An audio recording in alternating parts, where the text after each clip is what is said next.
Welcome to టీవీ4 news. నేను రేవతి. ముందుగా headlines. నమస్తే. ఎస్టీవీ న్యూస్ కి స్వాగతం. నా పేరు రేవతి. ముందుగా ముఖ్యాంశాలు.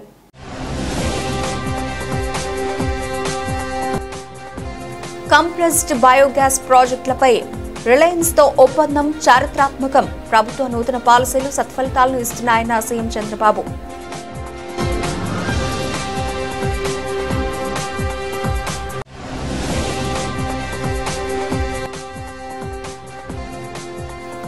తూర్పు కాపుల అభివృద్ధి చంద్రబాబుతోనే సాధ్యం వివరించిన రాష్ట్ర బీసీ సంక్షేమ శాఖ మంత్రి సబిత.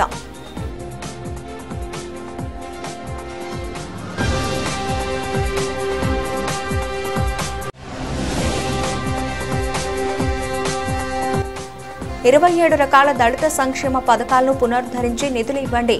ప్రభుత్వానికి విజ్ఞప్తి చేసిన అమరావతి బహుజన ఐకాస్ అధ్యక్షుడు పోతుల బాలకోటయ్య.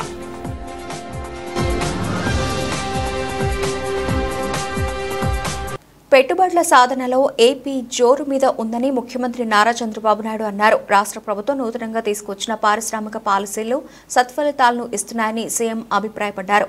ఏపీలో 65,000 కోట్ల రూపాయలతో కంప్రెస్డ్ బయోగ్యాస్ ప్రాజెక్టుల ఏర్పాటుకు ప్రభుత్వంతో రిలయన్స్ ఇండస్ట్రీస్ ఒప్పందం చేసుకుంది.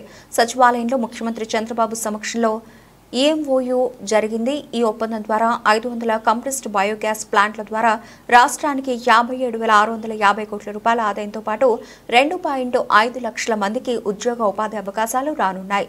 ఈ సందర్భంగా ముఖ్యమంత్రి మాట్లాడుతూ నేటి ఒప్పందం గొప్ప ముందడుగు అన్నారు. పెట్టుబడులకు రాష్ట్రంలో అనుకూల పరిస్థితులు ఉన్నాయని, స్పీడ్ ఆఫ్ డూయింగ్ బిజినెస్ కు ఏపీ కేంద్రంగా నిలుస్తుందని అభిప్రాయపడ్డారు.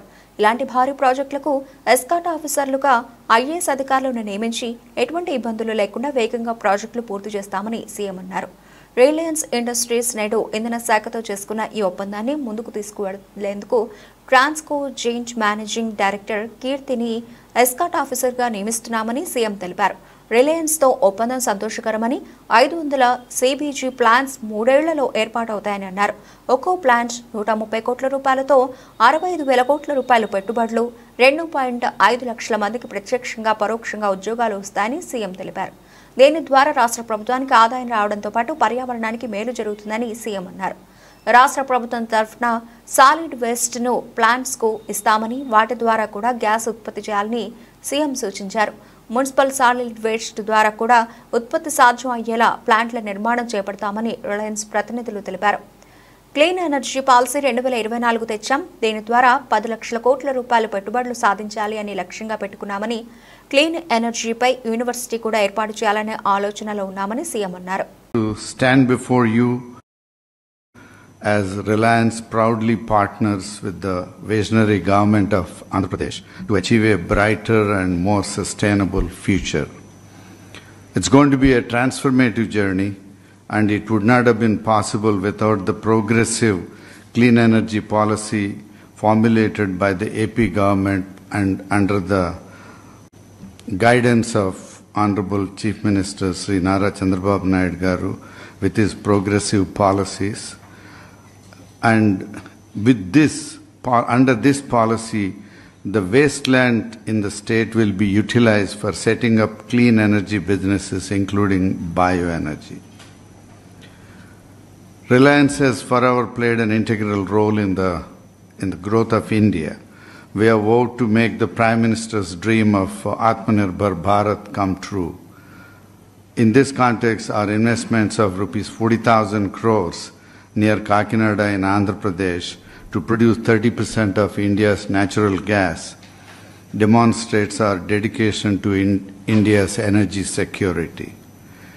Today, we are building on this commitment through a major investment in bioenergy, a proposed investment of rupees 65,000 crores in the state of Andhra Pradesh.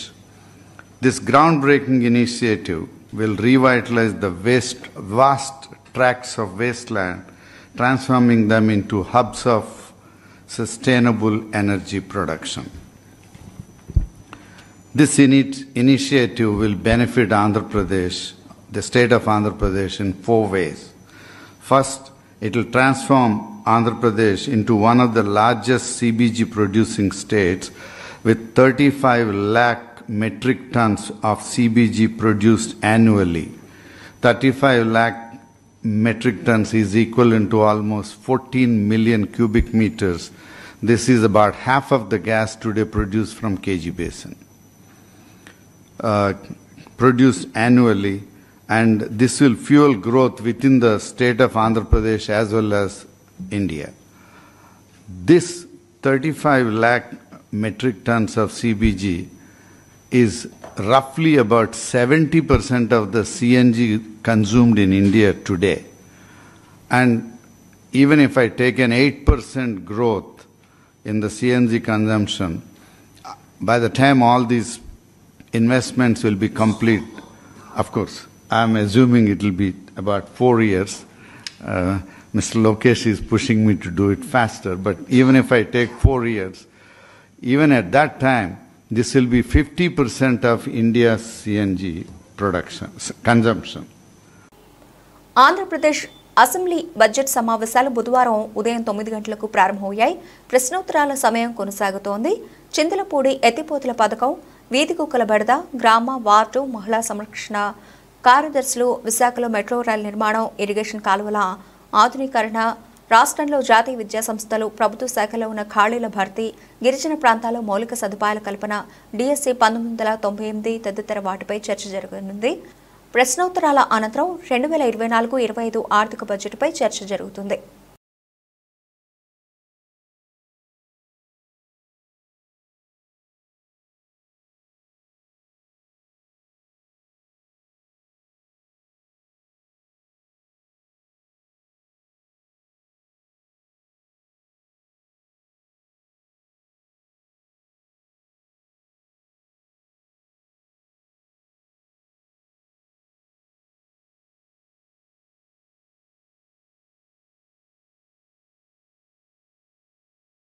తూర్పు కాపుల అభివృద్ధి సీఎం చంద్రబాబు నాయుడుతోనే సాధ్యమని రాష్ట్ర BC EWS సంక్షేమ చేనేత మరియు జౌళి శాఖ మంత్రి ఎస్ సవిత తెలిపారు.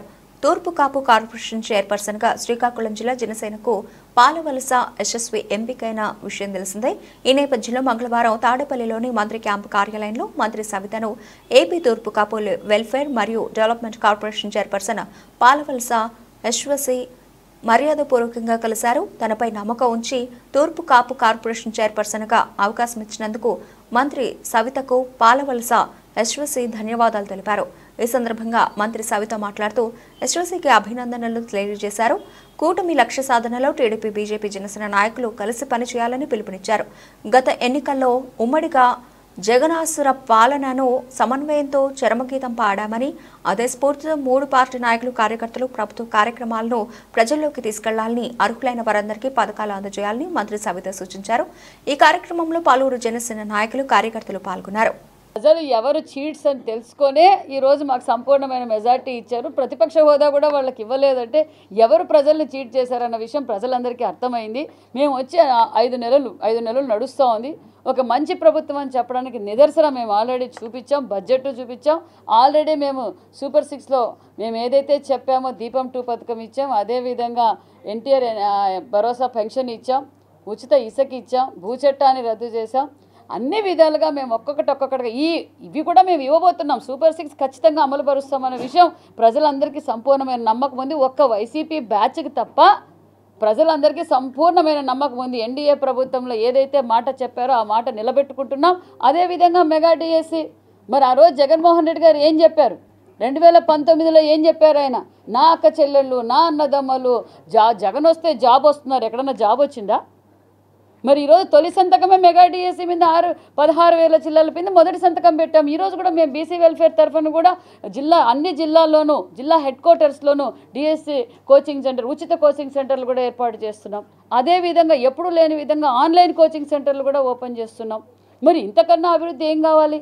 అసలు 5 ఏళ్ల చరిత్ర తీసుకుంటే మనం చూసాం.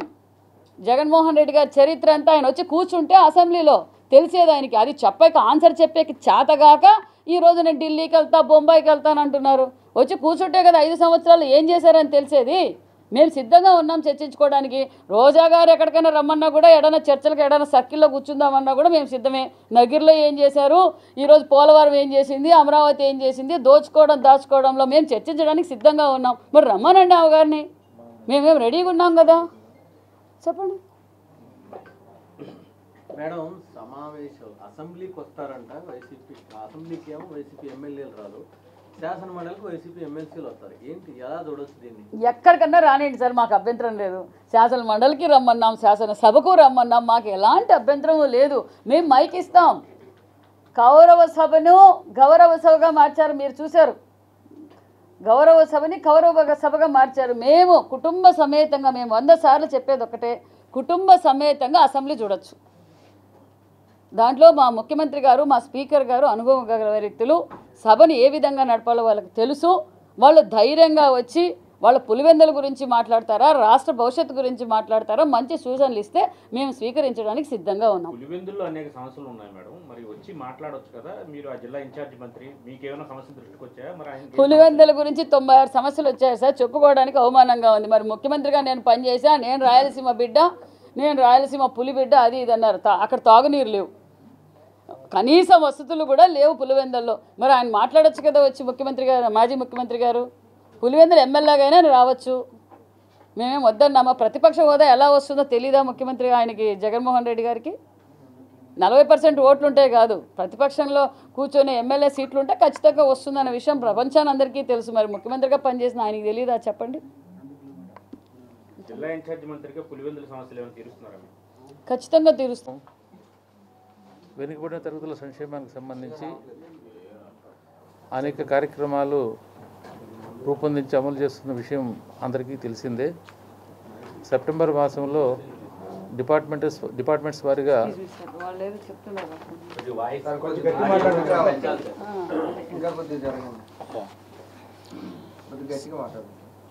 అందరికీ నమస్కారాలు తెలియజేస్తున్నా. బ్యాక్వర్డ్ క్లాసెస్ వెల్ఫేర్ డిపార్ట్మెంట్కి సంబంధించి ముఖ్యమంత్రి గారు సెప్టెంబర్లో ఒక రివ్యూ మీటింగ్ హోల్డ్ చేశారు. ఆ సందర్భంగా అన్ని వింగ్స్కి సంబంధించి ప్రజెంటేషన్ ఇవ్వడం జరిగింది. ఆ క్రమంలో భాగంగా అనేక ప్రతిపాదనలు గవర్నమెంట్ దృష్టికి తీసుకురావడం జరిగింది. వాటన్నిటిని కూడా దశల వారీగా అమలు చేసే విధంగా కార్యాచరణ రూపొందించాము. మరి ఇవాళ శుభదినం, బడ్జెట్ సెషన్లో కూడా బీసీ వెల్ఫేర్కి సంబంధించి 39,000 కోట్ల పైచీలకు కేటాయింపు జరిగింది. ఇది కంపోనెంట్ వారిగా 25 డిపార్ట్మెంట్స్లో బీసీలకి లబ్ధి చేకూర్చే విధంగా రూపొందించబడింది. అచ్చంగా welfare department, BC welfare department ద్వారా వివిధ కార్యక్రమాలు అమలు చేస్తున్నాం. దాంట్లో భాగంగా మరి ఇటీవల రాష్ట్ర ప్రభుత్వం డిఎస్సి నిర్వహించాలని విధానపరమైన నిర్ణయం తీసుకోవడం మీకు అందరికీ తెలిసిందే. ఆ క్రమంలో కోచింగ్ ఇచ్చే విషయంలో కానీ, అట్లాగే దీంతోపాటు సెయింట్ కనకదాస్ గారి జన్మదినాన్ని పురస్కరించుకుని 18వ తారీఖున స్టేట్ ఫంక్షన్ నిర్వహించడానికి కూడా చర్యలు తీసుకుంటున్నాం.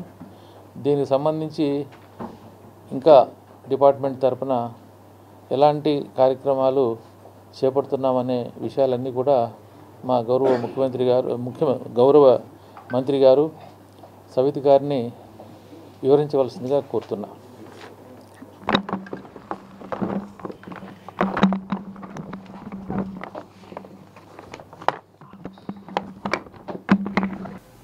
ఎన్టీఆర్ జిల్లా పరిటాలలోని ఎంవీఆర్ కాలేజీలో నిర్వహించిన మెగా జాబ్ మేళా నిరుద్యోగులు తరలివచ్చారు.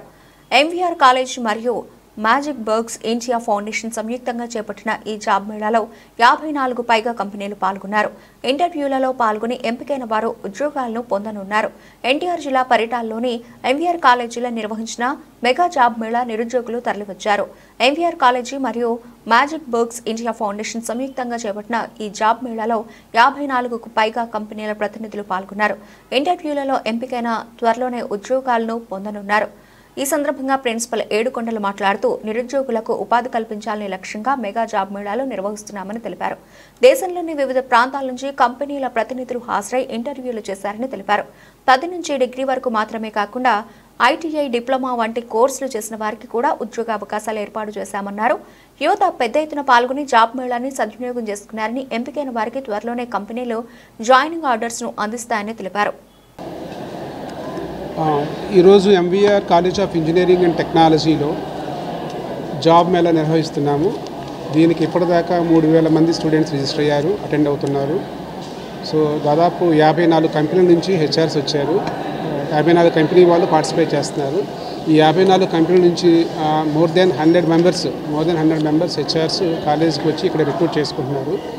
సో క్వాలిఫికేషన్ వచ్చేసి 10th క్లాస్ నుంచి పోస్ట్ గ్రాడ్యుయేషన్ వరకు ఉంది క్వాలిఫికేషన్. సో వాళ్ళకి సంబంధించిన క్వాలిఫికేషన్ ప్రకారం వాళ్ళు ఇంటర్వ్యూకి అటెండ్ అవుతున్నారు, సెలెక్ట్ అవుతున్నారు. సో ఇది ఈ మెగా జాబ్ మేళా ఈ మ్యాజిక్ బస్ ఇండియా ఫౌండేషన్ వారి సహకారంతో మా క్యాంపస్లో నిర్వహిస్తున్నాము. సో దీనికి మా మేనేజ్మెంట్ కూడా పూర్తిగా వాళ్ళ సహాయ కార్యక్రమాలు అందిస్తున్నారు. సో స్టూడెంట్స్ అందరికి కూడా అన్ని ఫెసిలిటీస్ ప్రొవైడ్ చేశాము. సో ఇక ఈవినింగ్కి దాదాపు ఒక 5,000 మంది వరకు మేము ఎక్స్పెక్ట్ చేస్తున్నాము.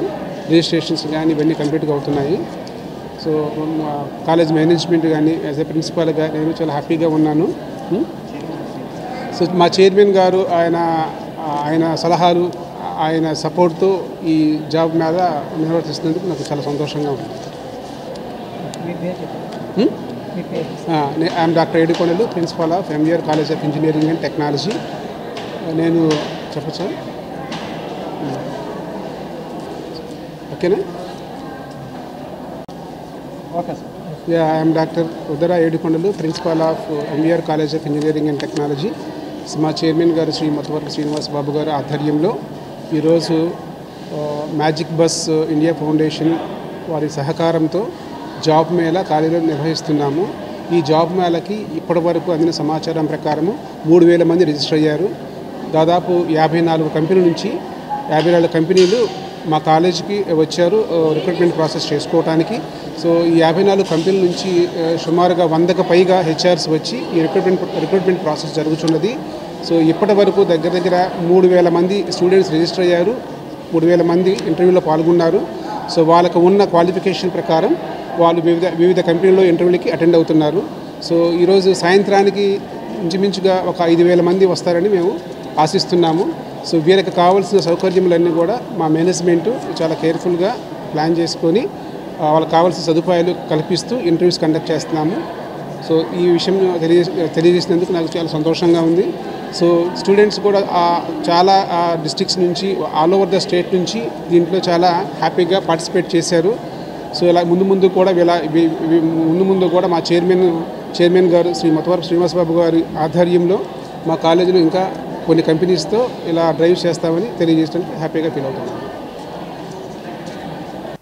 శివరామకృష్ణ క్షేత్రంలో పునర్నిర్మితమైన నూతన భవన సముదాయం శారదా సదనం ధార్మిక భవన సముదాయాన్ని ఈ నెల 17వ తేదీ ఆదివారం సాయంత్రం శృంగేరి శారదా పీఠం ఉత్తరాధికారి విధుశేఖర భారతి ప్రారంభిస్తారని శివరామకృష్ణ క్షేత్రం ధర్మాధికారి శ్లిష్లా హనుమత్ ప్రసాద్ తెలిపారు. శివరామకృష్ణ క్షేత్రంలో మంగళవారం నిర్వహించిన విలేకరుల సమావేశంలో వివరాలు వెల్లడించారు. శివరామకృష్ణ క్షేత్రంలో 17వ తేదీ నుంచి 4 రోజుల పాటు స్వామి విజయయాత్ర చేస్తారని, సందర్భంగా ధార్మిక భవనాలను ప్రారంభిస్తారని తెలిపారు. రోజు భక్తులకు అనుగ్రహ భాషణ చేస్తారని తెలిపారు. 18వ తేదీ సత్యనారాయణపురంలోని పాదుకా క్షేత్రం మారుతే వ్యాయామశాలను దర్శిస్తారని, యనమనకుదురులోని శివాలయంలో జరిగే కుంభాభిషేకంలో పాల్గొంటారని, రాత్రి 7 గంటలకు ముఖ్యమంత్రి నారా చంద్రబాబు నాయుడు స్వామీజీని కలుస్తారన్నారు. 19వ తేదీ దుర్గమల్లేశ్వర స్వామి వారి దేవాలయంలో ప్రత్యేక పూజలు నిర్వహిస్తారని, 20వ తేదీ ఉదయం శివరామకృష్ణ క్షేత్రం దేవాలయ సముదాయంలో కుంభాభిషేకం కార్యక్రమం నిర్వహిస్తారని వివరించారు. పూజల అనంతరం స్వామి నరసరావుపేట వెళతారని వివరించారు. సమావేశంలో కార్యక్రమ నిర్వాహకులు గుండూరి చంద్రమౌళి, జొన్నవిత్తుల ప్రభాకర్ శాస్త్రి, గుండూరి రామా సత్యనారాయణ పాల్గొన్నారు. బ్రోచర్ను అతిథులు ఆవిష్కరించారు. శ్రీ గురుభ్యో నమః. ఈ నెల కార్తీక మాసం అన్న విషయం మనందరికీ తెలిసిందే. విశేషంగా శివారాధన జరుగుతున్నటువంటి కాలం. ఈ శివారాధన కాలంలో సాక్షాత్తు శంకరులుగా ఉన్నటువంటి నడయాడుతున్నటువంటి జగద్గురువులు శృంగేరి శారదా పీఠాధీశ్వరులు రేపు మన నగరానికి విచ్చేయటం, వారు 17వ తారీఖు సాయంత్రం విజయవాడ వచ్చి 20వ తారీఖు సాయంత్రం విజయవాడ నుంచి నరసరావుపేట ప్రయాణం అవటం జరుగుతుంది. ఈ నెల 17వ తేదీన విజయవాడకి వచ్చినప్పుడు మనం వారిని వన్ టౌన్ వినాయక గుడి దేవాలయం దగ్గర నుంచి ప్రత్యేకంగా తయారు చేయబడినటువంటి రథంలో 50 మంది వేద పండితులు, 50 మంది వాద్యకారులతో విశేషంగా అనేక భక్తజన సమూహంతో వారిని స్వాగతం పలుకుతూ వారిని రథంలో ఊరేగింపుగా ఈ శ్రవణ సదనానికి తీసుకురావటం అనేటువంటిది జరుగుతుంది. వారిక్కడికి వచ్చిన తర్వాత వారి యొక్క ఆశీస్సులతో ఇక్కడ ఉన్నటువంటి ఈ దేవాలయంలో పనిచేస్తున్నటువంటి అర్చకులందరూ వారికి చేసిన విజ్ఞప్తి మేరకు అక్కడ వారి ఇక్కడ ఏర్పాటు చేయబడినది. ఒక కమిటీగా ఉన్నటువంటి పుర ప్రముఖులు ఏర్పాటు చేయబడినటువంటి ఈ దేవాలయాల సముదాయానికి ఒక 14 సంవత్సరాల క్రితము దైవికంగా ఇది శృంగేరి పీఠానికి అనుబంధంగా ఏర్పడటం జరిగినది. అప్పటి నుంచి కూడా ఈ క్షేత్రంలో చక్కటి కార్యక్రమాలు, మరి ఈ శ్రవణ సదన నిర్మాణము, అలాగే దేవాలయాలు చాలా వృద్ధి చెందటం, ఇప్పుడు అర్చకులకు గృహ సముదాయం రావడము అనేటటువంటి చక్కటి అభివృద్ధితో సాగుతోంది.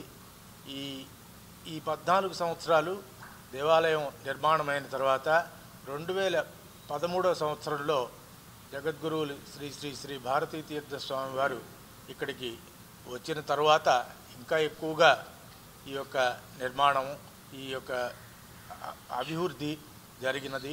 అట్లాగే 2018లో మరి శ్రీ విధుశేఖర భారతీ స్వామి వారు ఇక్కడికి రావడం జరిగింది. తర్వాత 6 సంవత్సరాలకి ఇప్పుడు మళ్ళీ మనం వారిని సేవించుకునేటటువంటి భాగ్యం మనకి వచ్చింది. ప్రజలందరూ కూడా దీన్ని ఆస్తికులైనటువంటి భక్తులందరూ కూడా దీన్ని సద్వినియోగం చేసుకుని వారిని దర్శించుకుని ఆశీస్సులు పొందవలసిందిగా ఈ క్షేత్రం తరఫున అందరినీ కూడా కోరటం జరుగుతున్నది. ఇప్పుడు మీ అందరికీ చూపించబోయే ఈ విజయయాత్ర ఆహ్వాన పత్రికలో సమయం, తేదీతో సహా క్షుణ్ణంగా జగద్గురువుల విజయయాత్ర ఆశాంతం విజయవాడ ఎప్పుడు వస్తారు, మళ్ళీ విజయవాడ నుంచి ఎప్పుడు వెళ్తారు, ఇందాక మా ధర్మాధికారి గారు చెప్పారు. అది ఇందులో కూడా వివరంగా ఉంది. అట్లాగే మన భక్తకోటి యొక్క అదృష్టం ఏమంటే శ్రీచరణులు దర్శనమిచ్చిన తర్వాత 2-3 సందర్భాల్లో వారి యొక్క విశేష అనుగ్రహ భాషణం, భక్తులందరినీ ఆశీర్వదిస్తూ వారి యొక్క విశేష అనుగ్రహ భాషణం ఉంటుంది. మనందరం చాలా సంతోషించవలసిన విషయం ఏంటంటే వారి యొక్క తెలుగు అనుగ్రహ భాషణాలు తక్కువగా ఉంటాయి. ఎందుకంటే ఇది కన్నడ నాట కొలువైనటువంటి శంకరులు స్థాపించినటువంటి పీఠం కర్ణాటకలో ఉంది కాబట్టి అక్కడ మాతృభాష కన్నడ కాబట్టి కన్నడలో అనుగ్రహ భాషణాలు విశేషంగా ఎన్నో చేశారు. మన తెలుగు వారిని ఆశీర్వదిస్తూ చక్కగా రేపు 13వ తేదీ నుంచి 27వ తేదీ వరకు ఎక్కడెక్కడైతే ఉంటారో చక్కగా తెలుగులో విశేష అనుగ్రహ భాషణం ఉంటుంది. అది విని చక్కగా శ్రీచరణులు జగద్గురువులు మనకి వారు ఆశీర్వదించింది అనుగ్రహ భాషణం విని చక్కగా ఆచరించి అందరూ ఉత్తమమైన మార్గంలో నడిచి జగద్గురువుల కృపకు పాత్రకు కావాల్సిందిగా ప్రార్థన. హరి ఓం. గత 5 ఏళ్ల వైసీపీ పాలనలో అమలుకు నోచుకుని ఎస్సీ ఎస్టీ కులాల 27 రకాల సంక్షేమ పథకాలను పునరుద్ధరించి నిధులను కేటాయించాలని అమరావతి బహుజన ఐకాస్ అధ్యక్షులు పోతుల బాలకోటయ్య ప్రభుత్వాన్ని కోరారు. మంగళవారం విజయవాడలోని ప్రెస్ క్లబ్లో ఆయన మీడియా సమావేశం ఏర్పాటు చేశారు. మాజీ ముఖ్యమంత్రి వైఎస్ జగన్మోహన్ రెడ్డి పరిపాలనలో దగా పడ్డది, దిగాలు పడ్డది ఎస్సీ ఎస్టీలే అన్నారు. 5 ఏళ్లు నెత్తినోరు కొట్టుకుని చెప్పిన జగన్మోహన్ రెడ్డి వినలేదన్నారు. దశాబ్దాలుగా ఆయా ప్రభుత్వాలు అమలు చేసిన సంక్షేమ పథకాలతో పాటు ఎస్సీ ఎస్టీ సప్లాన్ నిధుల కోసం పోరాడామని గుర్తు చేశారు. సంక్షేమ పథకాల అమలు లేక దళిత బిడ్డలు ఊళ్లు వదిలి హైదరాబాద్, చెన్నై, బెంగళూరు వలసపోతున్నట్లు తెలిపారు. దీర్ఘకాలిక జీవనోపాధికి మార్గాలైన 27 రకాల సంక్షేమ పథకాలకు కూటమి ప్రభుత్వం మోక్షం కలిగించాలని ముఖ్యమంత్రికి విజ్ఞప్తి చేశారు. వైకాపా రాకాసి పాలనలో ప్రాణాలు మానాలు పోయిన దళిత బిడ్డలపై విచారణ కమిటీ వేసి న్యాయం చేయాలని పేర్కొన్నారు. మాజీ ముఖ్యమంత్రి జగన్మోహన్ రెడ్డి అసెంబ్లీకి రానని 10 మంది ఎమ్మెల్యేలను కూడా వెళ్లొద్దని అలిగారని బొంగమూతి పెట్టారని ఎద్దేవా చేశారు. 5 ఏళ్ల పాటు జగన్ చెప్పిన దద్దమ్మల శాసన మండలిలో కాలక్షేపం చేసేలా ఉన్నారని, పవిత్రమైన శాసనసభకు మాత్రం రారని తెలిపారు. ఎలక్ట్రానిక్ మీడియా మిత్రులందరూ కూడా నమస్కారాలు, జై భీములు. మిత్రులారా, గత 5 ఏళ్లుగా మాజీ ముఖ్యమంత్రి వైఎస్ జగన్మోహన్ రెడ్డి గారి పరిపాలనా కాలంలో ప్రజా రాజధాని అమరావతి కోసం కానీ లేదా మా దళిత బహుజన కులాల సంక్షేమ పథకాల కోసం కానీ లేదా ఎస్సీల మీద ఎస్టీల మీద గత 5 ఏళ్ళలో జరిగిన దాడులు, దౌర్జన్యాలు, హత్యలు, అత్యాచారాలు, మానభంగాలు, శిరోమండనాల గురించి కానీ తరచూ మీడియా మిత్రులుగా మీ ముందుకు నేను వచ్చేవాడిని. మా గళాన్ని, మా స్వరాన్ని, మా గుండె లబ్డబ్లని మీకు వినిపించేవాడిని. తర్వాత 24 ఎన్నికలు జరిగినాయి. మేము ఏ ప్రభుత్వం అయితే పోవాలనుకున్నామో ఆ ప్రభుత్వం వెళ్ళిపోయింది. జగన్మోహన్ రెడ్డి గారు కూడా తాడేపల్లిని ఖాళీ చేసి కర్ణాటకలోని 134 గదుల యలహంక ప్యాలెస్కి వెళ్ళిపోయారు. కొత్త ప్రభుత్వం కొలువుదేరింది. మంత్రులు వచ్చారు, శాసనసభ ఆసీనం అయ్యింది, క్యాబినెట్ 2-3 సార్లు కూర్చుంది, నామినేటెడ్ పోస్టులు కూడా 1-2 దఫాలుగా అందరికీ ఇచ్చారు. ప్రశాంతమైన పరిపాలనలో ప్రభుత్వం ఉంది. ఈ సందర్భంగా నిన్న తొలిసారిగా కూటమి ప్రభుత్వం ఆధ్వర్యంలో అసెంబ్లీ బడ్జెట్ సమావేశాలు జరిగినాయి. ఈ రోజున ప్రధానంగా మీ ముందుకు రావడానికి ప్రధానమైన కారణం రాష్ట్ర అసెంబ్లీ బడ్జెట్ సమావేశాల సందర్భంగా దళిత బహుజన కులాల గురించి, వాళ్ళ సంక్షేమ పథకాల గురించి 2 మాటలు ముఖ్యమంత్రి చంద్రబాబు నాయుడు గారికి, ఆయనకేదో ప్రత్యేక ప్రతిపక్షం కావాలంట, హోదా, మీరే ఎవరో, ఆయన వెళ్ళడో అడిగాడు. ఆయన మీరెక్కడ చిరునవ్వులతో అసెంబ్లీకి వస్తే చంపేస్తారని భయపడుతున్నాడు. మీ 124 మంది ఎమ్మెల్యేలు లేచి జగన్మోహన్ రెడ్డి గారు రాగానే నవ్వారని కూడా ఒకసారి, జగన్మోహన్ రెడ్డి పని అవుట్, ఆయన ఎవరిని చూడలేడు. ఎందుకంటే మరి ఆ రోజు అసెంబ్లీ ఆయన నిర్వహించిన తీరది. ఇస్తే పోనీ ఆయన పోకపోతే పోకపోయినా 10 మంది ఎమ్మెల్యేలను పంపించవచ్చు కదా. ఆ కొత్తగా ఉన్న ఎమ్మెల్యేలు అసెంబ్లీకి పోవాలని కుతుకుతులాడుతూ నిన్న కూడా జగన్మోహన్ రెడ్డి గారిని అడిగారు, అయ్యా మేమన్నా పోతామని. లేదు లేదు నేను వచ్చాను మీరు పోవాలన్నాడు. మళ్ళీ మండలికి పోతారంట. మీరు గమనించారో లేదో, ఒకప్పుడు ఆయన ఏమనంటే మండలి దద్దమ్మల సభ అన్నాడు. ఇప్పుడు దద్దమ్మల సభను ముద్దు పెట్టుకుంటున్నాడు, అసెంబ్లీనేమో నాకు వద్దంటున్నాడు. అంటే కుడి చెయ్యొద్దు, ఎడమ చెయ్యి ముద్దు, ఈ వైఖరితో ఆయన ఉన్నాడు. మరి ప్రజాస్వామ్యంలో ఇది క్షంతవ్యం కాదు కదా. జగన్మోహన్ రెడ్డి గారు ఒక మాజీ ముఖ్యమంత్రికి 151 అసెంబ్లీ స్థానాలు సంపాదించిన మాజీ ముఖ్యమంత్రి, ఆంధ్రప్రదేశ్గా 5 సంవత్సరాలు ఎన్నిసార్లు పట్టణం 34 సార్లు బటన్ నొక్కి 2,47,000 కోట్ల రూపాయలు నేను ఇచ్చా, పంచా, తుంచా అన్న జగన్మోహన్ రెడ్డి గారు అసెంబ్లీ నుంచి పారిపోవడం ఏంటి, భయపడటం ఏంటి? జగన్మోహన్ రెడ్డి గారు అసలు భయం లేదు కదా మనకే. యు ఆర్ ది లైన్, నువ్వు సింహాదేవి కదా, ఎంతమంది ఉంటే నీకెందుకు, వెళ్ళి మాట్లాడాలి కదా. నువ్వు మైకి తీసుకుంటే బాగా చెప్తావు కదా, మైక్ ఇస్తారు స్పీకర్ గారు, వాళ్ళు ఆహ్వానిస్తున్నారు మిమ్మల్ని, ఎప్పుడు వస్తారానని. ప్రజాస్వామ్యానికి ఒక కలంకం. ఇప్పుడు అసెంబ్లీలో ప్రతిపక్షం లేదు, జనసేన ప్రతిపక్షం కాదు, దట్ ఈజ్ ఆల్సో పాలకపక్షం. భారతీయ జనతా పార్టీ ప్రతిపక్షం కాదు, అది కూడా పాలకపక్షం. ఇప్పుడు ప్రతిపక్షం ఎవరంటే, పరిశ్రమలకు ప్రభుత్వం తీసుకువచ్చిన సింగిల్ విండో విధానాన్ని వ్యవసాయంలో కూడా ఏర్పాటు చేయాలని సిపిఎం రాష్ట్ర కార్యదర్శి వి శ్రీనివాసరావు డిమాండ్ చేశారు. సాగుదారుల చట్టంలో ప్రభుత్వం తీసుకువచ్చిన సవరణలు స్వాగతిస్తున్నామన్నారు. రాష్ట్ర ప్రభుత్వం తీసుకువచ్చిన ఆంధ్రప్రదేశ్ సాగుదారుల హక్కు చట్టం 2024పై సవరణలు ఆంధ్రప్రదేశ్ కౌలు రైతుల సంఘం ఆధ్వర్యంలో ఎంబీబీకే భవన్లో రౌండ్ టేబుల్ సమావేశం నిర్వహించారు. ఈ సందర్భంగా రైతు సంఘాల నాయకులు మాట్లాడుతూ రాష్ట్ర ప్రభుత్వం తీసుకొచ్చిన ఆంధ్రప్రదేశ్ సాగుదారుల హక్కు చట్టం 2024పై కౌలు రైతుల హక్కులను కాపాడడానికి 35 సవరణలు ప్రభుత్వానికి ప్రతిపాదిస్తున్నామన్నారు. కౌలు రైతులందరికీ భూ యజమాని సంతకంతో సంబంధం లేకుండా గ్రామ సభల ద్వారా కౌలు గుర్తింపు కార్డులు ఇవ్వాలని సాగుదారుల చట్టంలో ప్రభుత్వం తీసుకొచ్చిన సవరణలు స్వాగతిస్తున్నామన్నారు. పరిశ్రమలకు ప్రభుత్వం తీసుకొచ్చిన సింగిల్ విండో విధానాన్ని వ్యవసాయంలో కూడా ఏర్పాటు చేసి కౌలు రైతుల హక్కులను కాపాడాలన్నారు. స్కేల్ ఆఫ్ ఫైనాన్స్ ప్రకారం పంట రుణాలు మంజూరు చేయాలన్నారు. ప్రభుత్వ పథకాలు, నష్టపరిహారం, బీమా సబ్సిడీలలో కౌలు రైతులకు ప్రాధాన్యత ఇవ్వాలన్నారు. రౌండ్ టేబుల్ సమావేశం ద్వారా హక్కు చట్టం 2024పై చేయాల్సిన సవరణలు వ్యవసాయ శాఖ మంత్రికి, అధికారులకు డ్రాఫ్ట్ రూపంలో అందజేస్తామన్నారు. అట్లాగే ఏ సవరణలను ప్రతిపాదించారు, ఆ సవరణల యొక్క ఆవశ్యకత గురించి చాలా వివరంగా చక్కగా వివరించారు హరిబాబు గారు. తిరిగి వారు చెప్పిన విషయాన్ని పునరుక్తి చేయాలని అనుకుంటున్నాను. మొట్టమొదటిగా మన కౌలు రైతుల సంఘాలని హృదయపూర్వకంగా అభినందిస్తామన్నా.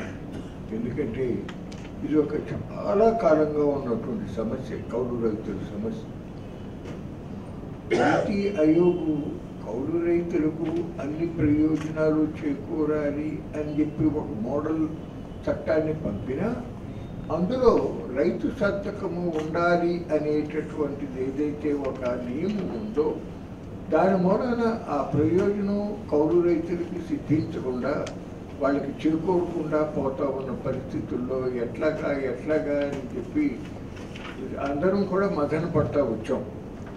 అటువంటిది ఇప్పుడు ప్రభుత్వం ఒక ఆలోచన చేసి ఈ ఉన్నటువంటి ఇబ్బందిని గుర్తించి ఒక మార్పు తీసుకొస్తానికి పెట్టినందుకు ఒక ప్రతిపాదనని ప్రజల ముందుకు తీసుకొచ్చింది. సంతోషమైంది. ప్రజాస్వామ్యంలో ఏంటంటే అసెంబ్లీలో కానీ పార్లమెంట్లో కానీ ఒక బిల్లు ప్రవేశపెట్టినప్పుడు ఆ బిల్లు వలన లాభం కానీ నష్టం కానీ ఎఫెక్ట్ అయ్యే వర్గాలు ఏవైతే ఉంటాయో స్టేక్ హోల్డర్స్ వాళ్ళతో చర్చించి ఆ బిల్లులో ఏ రకమైనటువంటి చేర్పులు మార్పులు చేయాలి అనేటటువంటి కన్సల్టేషన్ ప్రాసెస్ అనేది తప్పనిసరిగా జరగాలి. అటువంటి విధంగా మన రాష్ట్రంలో కూడా ఈ బిల్లు విషయంలో జరగాలని ఆ చర్చ జరిగిన సందర్భంలో చక్కగా పాయింట్లను వివరించడానికి ఇప్పుడు మన సంఘం వారు కౌలు రైతు సంఘం వారు ఏర్పాటు చేసినటువంటి ఈ గోష్ఠి ఉపయోగపడుతుంది. దాంట్లో కౌలు రైతులకు వాస్తవ సాగుదారుల చట్టం 2024 పేరుతో రాష్ట్ర ప్రభుత్వం రూపొందించినటువంటి ముసాయిదా చట్టానికి కౌలు రైతు సంఘం వివిధ రైతు సంఘాల నాయకులు కొన్ని సవరణలు ప్రతిపాదించారు. ప్రభుత్వ అధికారులు ఈ చట్టానికి ముందు మన రైతు సంఘాలను పిలిచి కొన్ని అభిప్రాయాలు తీసుకున్నారు. అది హర్షించదగిన పరిణామమే. కానీ కౌలు రైతుల యొక్క హక్కు, రక్షణ, సంక్షేమం ఈ 3 అంశాలను దృష్టిలో పెట్టుకొని ఈ సవరణలు ఉండాల్సిన అవసరం ఉంది.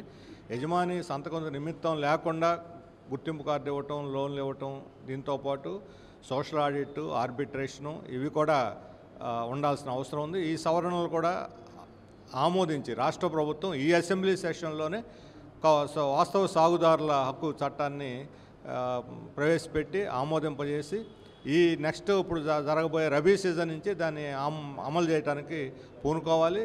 అన్ని కౌలు రైతు సంఘాల యొక్క జోక్యం వాళ్ళని పిలిచి వాళ్ళ యొక్క మద్దతుతోటి, వాళ్ళ భాగస్వామ్యంతో దీన్ని సమర్థవంతంగా అమలు జరపడానికి పూనుకోవాలని చెప్పి నేను కోరుతూ ఉన్నాను. సిడ్నీలో జరిగిన కామన్వెల్త్ సమావేశంలో మహిళా ఎమ్మెల్యేలను సమన్వయం చేసుకుంటూ ఆ సమస్యలు పరిష్కారంపై చర్చ సాగిందని ఎంపీ దగ్గుబాటి పురంధేశ్వరి అన్నారు.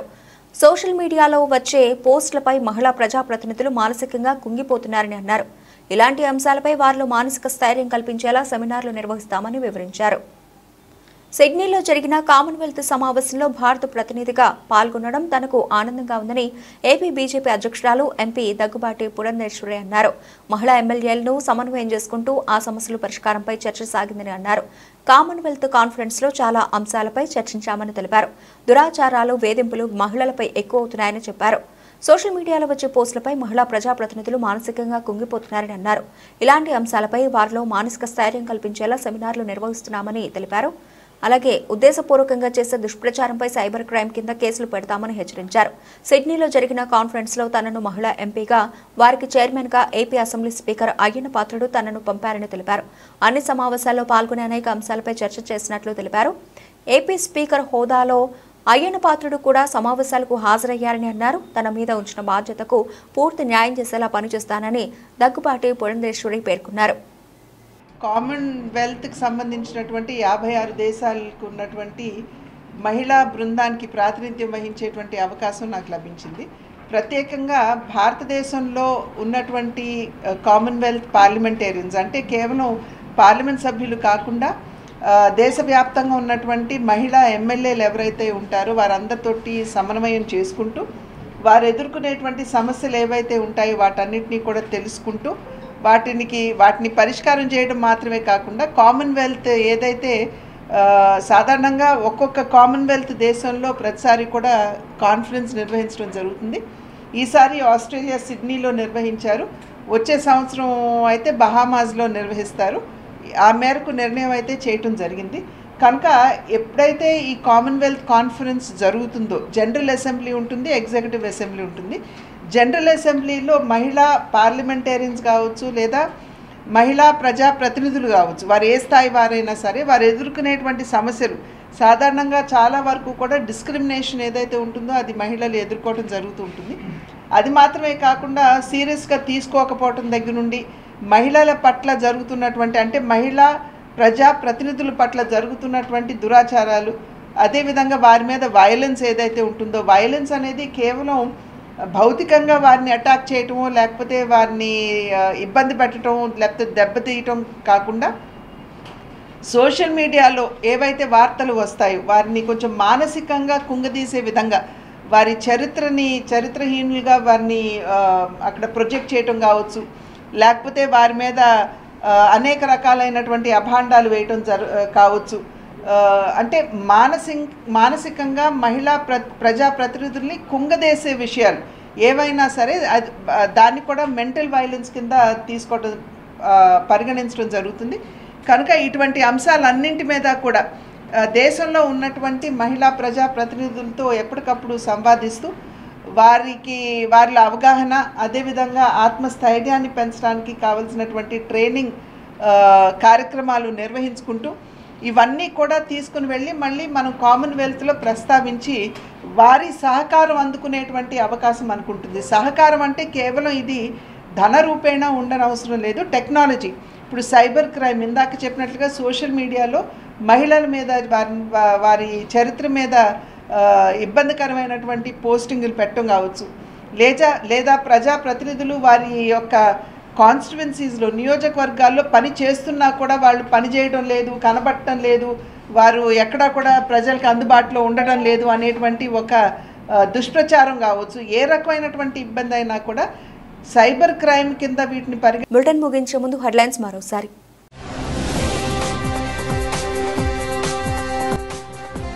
కంప్రెస్డ్ బయోగ్యాస్ ప్రాజెక్టులపై రిలయన్స్తో ఒప్పందం చారిత్రాత్మకం. ప్రభుత్వ నూతన పాలసీలు సత్ఫలితాలను ఇస్తున్నాయన్న సీఎం చంద్రబాబు.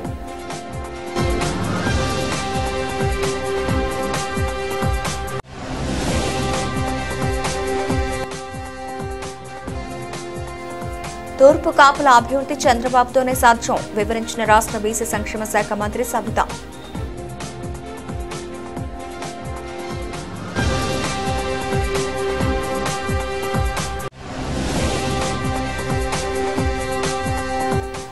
ఇరవై 27 రకాల దళిత సంక్షేమ పథకాలను పునరుద్ధరించి నిధులు ఇవ్వండి ప్రభుత్వానికి విజ్ఞప్తి చేసిన అమరావతి బహుజన ఐకాస్ అధ్యక్షుడు పోతుల బాలకోటయ్య.